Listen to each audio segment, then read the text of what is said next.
Okay, so these are the ingredients we're going to be using to make soda bread, which is like bread, but it uses baking soda instead of yeast. We have a stick of butter right here, just one. Flour, sugar, eggs, baking soda, baking powder, and buttermilk because the baking soda needs something acidic to react with. And then we're going to mix these together and make bread out of them.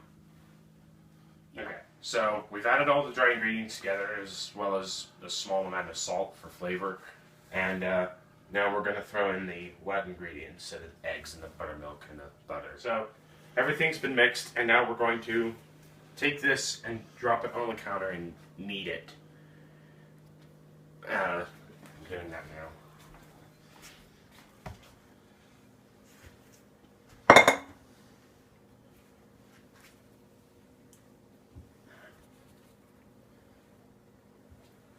So now this is the bread, and we're going to put it in the oven so it can cook.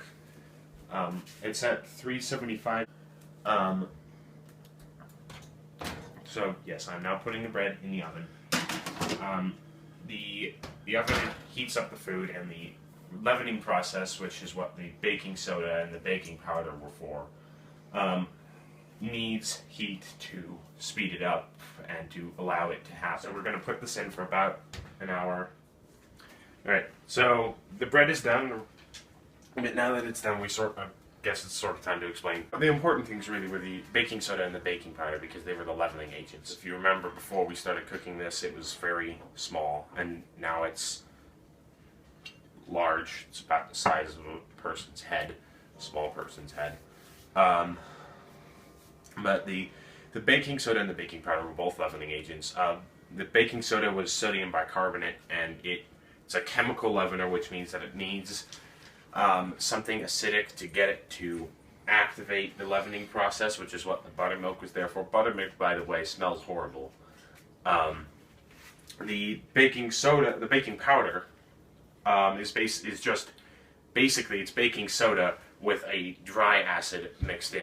And those are the leavening agents, and when we mixed in the buttermilk and then put it in the oven, that activated the leavening process, and the bread started to rise. So the bicarbonate and the acid mix with each other, and they react, and the reaction gives off carbon dioxide.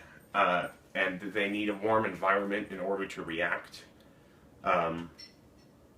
All bread leavening gives off carbon dioxide as an end result, but the way it's done is different. Well, if you're making bread anyway. Yeast is different because it's a biological leavener and just eats the sugar and the starch that you put into the mix, and then it releases the carbon dioxide by breathing, I guess, because yeast is a living thing.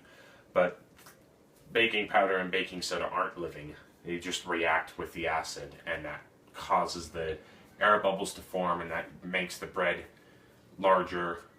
And we had to knead it first. First of all, it helps improve the flavor, and it also strengthens the I guess the structure of the bread, so that when the carbon dioxide is given off, it doesn't just explode. So you need the kneading is for that purpose, and to mix the ingredients together better so it tastes like something and not just a pile of flour.